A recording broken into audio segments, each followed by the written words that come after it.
पिछले वीडियो में हम लोगों ने देखा कनकेव में proof F equal to R by two. अब हम लोग कन्वेक्स में देखेंगे F equal to R by two. सिर्फ कनकेव को हटाकर कन्वेक्स लिखा गया है, ठीक है। तो कनकेव को हटाकर कन्वेक्स लिखा गया है। सेम कहानी एम डैश। एक लाइट रे इंसिडेंट कराते हैं कि लाइट रे जैसे इंसिडेंट कराएंगे तो यहाँ पोल होगा, कहीं कहीं फोकस और इधर सेंटर, तो ये रिफ्लेक्ट होगा। रिफ्लेक्ट कुछ इस तरह होगा, आप देखिए रिफ्लेक्ट होगा और ऐसा लगेगा कि वो फोकस से आ रही है। तो जैसे लाइट रे भेजा गया इस तरीके से रिफ्लेक्ट हो चुका है। लाइट रे का नाम वही रखेंगे ए बी। और नॉर्मल ड्रॉ करने के लिए हम लोगों को पहले से पता है कि क्या करना होता है, सेंटर से उसको ज्वाइन करते हैं। इस बार सेंटर से ज्वाइन करके थोड़ा आगे बढ़ाया गया लाइट को, इस लाइन को आगे बढ़ाया गया। तो अब ये एंगल ऑफ इंसिडेंस आई हुआ, जिसको हम 1 दिखाएंगे, ये आपका 2 हो गया। इधर वाला एंगल 3 कर देते हैं, ये अब कर देते हैं 4, कुछ इस तरीके से। तो कहने का मतलब ये हो गया। अब जैसे कि थ्योरम, जैसा कि बताया गया था, थ्योरम में जो गिवन दैट होता है वही गिवन दैट यहां पर लिखा जाएगा from diagram.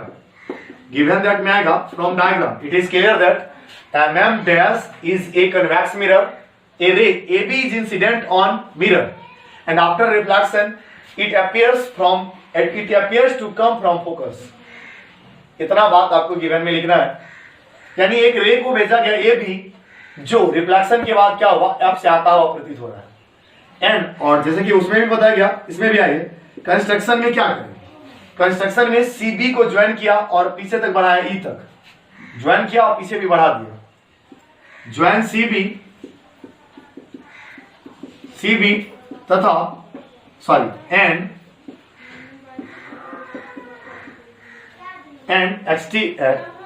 Exceed two E तक बढ़ाएगा। CB को ज्वाइन करके E तक बढ़ा दिए ताकि हम 1 और 2 दिखा सके, यहाँ 3 और 4। अब प्रूफ में आइए, आप बताइए 1 इक्वल टू 2 होगा, I equal to R, angle 1 is equal to angle 2। Laws of reflection के आधार पर I इक्वल टू R हो चुका है। अब आप गौर से देखेंगे एंगल 2 और एंगल 3 इक्वल होगा।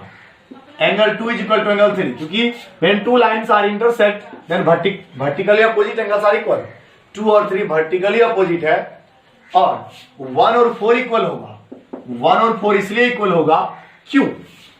1 और 4 इक्वल होने का कारण है कि ये पैरेलल रे है, यहां 1 है, यहां 4 है। आप ध्यान से अगर देखें तो ये तो करस्पॉन्डिंग एंगल हो गया। दो पैरेलल रे, रेड वाला इंटरसेक्टिंग लाइन, इसके ऊपर 1, इसके ऊपर 4, तो 1 4 इक्वल है।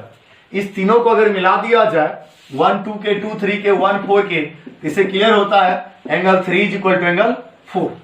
3 इज इक्वल टू 4 हो गया और 3 इज इक्वल टू 4 हो गया। अब आप देखिए BCF, so triangle BCF is an isosceles triangle.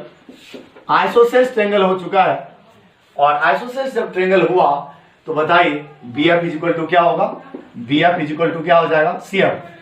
BF is equal to CF, उसके सामने का साइड इक्वल होगा।